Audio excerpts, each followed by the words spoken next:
Oxygen आणि उपकरणांअभावी विद्यार्थिनीचा मृत्यू. Ahmednagar homeopathic medical college विरोधात विद्यार्थ्यांचे धरणे आंदोलन. 24 वर्षीय गायत्रीचा मृत्यू. कॉलेज प्रशासनाच्या निष्काळजीपणाचा आरोप.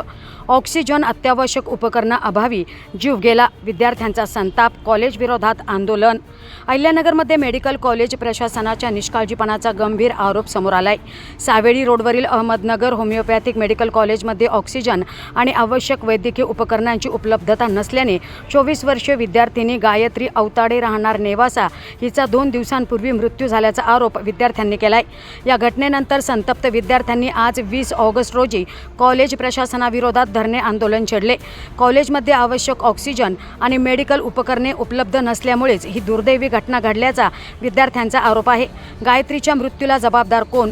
कॉलेज प्रशासनाचा निष्काळजीपणा नेमका किती गंभीर असा सवाल उपस्थित करत संबंधितांवर कठोर कारवाई करण्याची मागणी विद्यार्थ्यांनी केली. नगर मनमाड रोडवरील हुंडेकरी लॉन्समोरील या मेडिकल कॉलेजमध्ये विद्यार्थ्यांनी आंदोलन करत प्रशासनाविरोधात तीव्र संताप व्यक्त केलाय.